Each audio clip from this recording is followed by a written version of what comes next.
Hello friends, இன்னைக்கு வந்துட்டு Swiss Beauty gel nail polish பத்தி வந்து நம்ம பார்க்க போறோம். என்னென்ன ஷேட்ஸ் இருக்கு அப்படிங்கறது வந்து பார்க்கலாங்க. இனிஷியலா வந்து பாத்தீங்கன்னா நம்ம பிராக்டீஸ் பண்றதுக்கு, கிளையண்ட்ஸ் பிடிக்கிறதுக்கு இதுக்கெல்லாம் வந்துட்டு நம்ம ரொம்ப ஜெல் பெயிண்ட்ஸ்ல வந்துட்டு ரொம்பவே வந்து நம்ம அஃபோர்ட் பண்ண முடியாது. அப்ப வந்துட்டு ஒரு சில பாலிஷஸ் வந்து இந்த மாதிரி நம்ம வாங்கி வச்சிட்டோம்னா நமக்கு நல்லாவே யூஸ்ஃபுல்லா இருக்குங்க. மெயினா வந்துட்டு நம்ம பிராக்டிஸ் பண்றதுக்கு வந்துட்டு இந்த மாதிரி ஜெல் பெயிண்ட்ஸ் யூஸ் பண்ணையில நமக்கு வந்து காஸ்ட் வந்து கொஞ்சம் கம்மியாகும். ஸோ இதுல வந்துட்டு என்னென்ன ஷேட்ஸ் இருக்கு, இது வந்து பாத்தீங்கன்னா ஒரு மாசத்துக்கு வந்துட்டு நல்லாவே இருக்கும், ஸ்டே சிப் ஆகாதுங்க. பட் வந்துட்டு நம்ம கம்பேர் பண்ணையில ஒரு நல்ல பெரிய பிராண்டை கம்பேர் பண்ணையில வந்துட்டு குவாலிட்டி வந்து கொஞ்சம் கம்மியா இருக்கும். பட் வந்து ஸ்டில் பிராக்டிஸ் பண்றதுக்கெல்லாம் வந்துட்டு இந்த ஜெல் பெயிண்ட்ஸ் வந்து நல்லாவே இருக்கும். இதுல என்னென்ன ஷேட்ஸ் இருக்கு அப்படிங்கிறது வந்து பார்க்கலாம் இப்போ.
பாத்தீங்கன்னா இந்த கிரீன் கலரும் இந்த ரெட் கலரும், இந்த ரெட் வந்து பாத்தீங்கன்னா பக்காவான நம்ம ரெட் மாதிரி இருக்கும். இந்த கிரிம்சன் ரெட் அப்படிங்கிற மாதிரி எல்லாம் சொல்லுவாங்கல்ல, கொஞ்சம் ஆரஞ்சிஷ் கலந்த மாதிரி ஒரு ரெட், அந்த மாதிரி ரெட் கிடையாது, இது அடிக்கிற ரெட் தான்.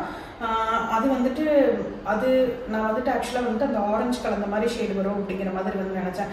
அதனால இது கொஞ்சம் எனக்கு பெருசா வந்து பிடிக்கல. அதுக்கப்புறம் வந்து பாத்தீங்கன்னா இந்த கிரீன் கலர், கிரீன் வந்து மோஸ்ட்லி நம்ம யூஸ் பண்ணுவோம். ஆனால் வந்துட்டு பார்த்தீங்கன்னா இதில் லைட்டாக கிளிட்டர் வந்து ஆட் பண்ணியிருக்காங்க. அது வந்துட்டு ரொம்பவே நல்லா இல்லை. அது வந்து எனக்கு பர்சனலாக வந்து பிடிக்கல. அதனால வந்துட்டு எனக்கு இந்த ஜெல் பெயிண்ட்லேயும் வந்துட்டு அவ்வளோவா வந்து சாட்டிஸ்ஃபைடாக இல்லைங்க. அதே மாதிரி தான் இந்த டார்க் ப்ளூமே, இதுலேயுமே வந்துட்டு லைட்டாக அந்த ஷிம்மரி எஃபெக்ட் இருக்குது, கிளிட்டர் இருக்குது. அதனால எனக்கு இந்த 3 நெயில் பாலிஷுமே வந்து பார்த்தீங்கன்னா கலர்ஸ் வந்து எனக்கு ஓரளவுக்கு தான் வந்து பிடிச்சிருக்கு. இது ரெண்டும் கிளிட்டர் இருக்கிறதுனால பிடிக்கல. இது வந்து பார்த்தீங்கன்னா எக்ஸாக்டாக நான் நினச்ச கலர் மாதிரி எனக்கு ஷேடு மாதிரி வராத மாதிரி எனக்கு ஃபீல் ஆச்சு. அதனால இது வந்து எனக்கு பிடிக்கல. அடுத்தது வந்து பார்த்தீங்கன்னா இந்த இதில் வந்துட்டு இந்த பிங்க்கு, அப்புறம் வந்துட்டு இந்த மாதிரி பேஸ்டல் கலர்ஸாக நீங்கள் வந்துட்டு ஸ்விஸ் பியூட்டி பொறுத்த வரைக்கும் பேஸ்டல் கலர்ஸ்க்கெல்லாம் வந்து கண்ணை மூடிட்டு போனாங்க. எல்லாமே வந்து ரொம்ப நல்லாயிருக்கு. ஸோ உங்களுக்கு இந்த வீடியோ பிடிச்சிருக்குன்னு நினைக்கிறேன். பிடிச்சிருந்துச்சுன்னா மறக்காமல் லைக் பண்ணுங்கள், நம்ம சேனலுக்கு சப்ஸ்கிரைப் பண்ணுங்கள். தேங்க்ஸ் ஃபார் வாட்சிங். பாய்.